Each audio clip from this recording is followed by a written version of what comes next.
បន្ទាប់ពីចេញវីដេអូចាយប្រាក់រៀល 10000 រៀលនៅខេត្តតាកែវនេះខ្ញុំមានការរំភើបខ្លាំងមែនទែនបងប្អូនដោយសារតែមានការគាំទ្រស្រឡាញ់ចូលចិត្តពីបងប្អូនទាំងអស់គ្នាអ្វីដែលរំភើបជាងនេះទៅទៀតនោះគឺថ្ងៃនេះខ្ញុំទទួលបានកាដូមួយពីបងស្រីដែលជាអ្នកគាំទ្រគាត់ផ្ញើមកពីភ្នំពេញនិយាយទៅខ្ញុំអត់នឹកស្មានដល់ទេខ្ញុំស្មានតែគាត់និយាយលេងខ្ញុំបងប្អូនដល់ពេលគាត់ផ្ញើមកមែនទែនខ្ញុំរំភើបដល់ចង់ស្រក់ទឹកភ្នែកហើយចេញពីធ្វើការភ្លាមទៅយកអីវ៉ាន់ខ្ញុំរំភើបព្រោះអីនិយាយចេញហ្មងដើមហេតុគឺថាបែបនេះគាត់មើលវីដេអូខ្ញុំគាត់ថាគាត់មើលហើយមើលទៀតគាត់ថាគាត់ស្រឡាញ់ចូលចិត្តការផលិតវីដេអូរបស់ខ្ញុំប៉ុន្តែវីដេអូរបស់ខ្ញុំហ្នឹងវានៅមានគុណភាពថតទៅវាអត់ទាន់ច្បាស់ស្អាតអីចឹងណាគាត់សួរខ្ញុំបានអីថតក៏ប្រាប់គាត់វិញថាខ្ញុំថតកាមេរ៉ាទូរស័ព្ទធម្មតាទេបងអើយហើយខ្ញុំចាប់ផ្ដើមថតហ្នឹងគឺម៉ោង 6 យប់ហើយវាល្ងឹតដែរហើយក៏គៀកម៉ោងទៅយកកូនរៀនដែរម៉ោង 6 កន្លះកូនខ្ញុំចេញអញ្ចឹងខ្ញុំថតលក្ខណៈថាបថុចញុចហ្មងថតអត់មានបានមានឈុតខុសឈុតអីទេគឺថាថតយកហ្មងហើយក៏សូមអភ័យទោសដែរក្នុងហ្នឹងក៏មានពាក្យពេចន៍ខុសឆ្គងហើយគាត់សួរខ្ញុំវិញថាចុះបងមានកាមេរ៉ាមួយអនឯងប៉ុន្តែកាមេរ៉ាហ្នឹងបងប្រើហើយអនឯងប្រកាន់អត់ខ្ញុំក៏និយាយវិញថាបងលេងសើចមួយខ្ញុំហ៎បង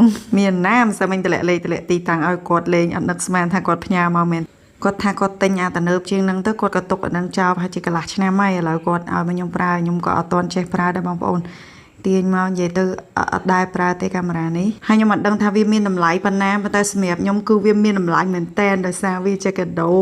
ដែលទទួលបានពីបងប្អូនអ្នកគ្រប់គ្រងអញ្ចឹងណាជាពិសេសគាត់លើកទឹកចិត្តឲ្យខ្ញុំធ្វើវីដេអូល្អចែកម្លែកទៅដល់សង្គមជាតិយើងឲ្យបានច្រើនហើយនេះដែរកំពុងតែសប្បាយជាមួយនឹងកាមេរ៉ាប៉ុន្តែអត់ដឹងចុចបើកចុចបិទអីកន្លែងណាទេ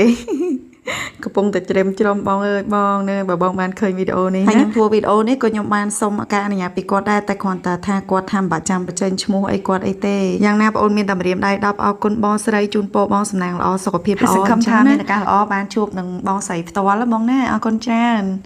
អាយ៉ាមើលនេះកាន់កាមេរ៉ាសមណាហើយជាចុងក្រោយនេះមានតែអរគុណពុកម៉ែបងប្អូនទាំងអស់គ្នាដែលស្រឡាញ់ចូលចិត្តនិងគាំទ្រការធ្វើវីដេអូរបស់ខ្ញុំទាំងអស់គ្នា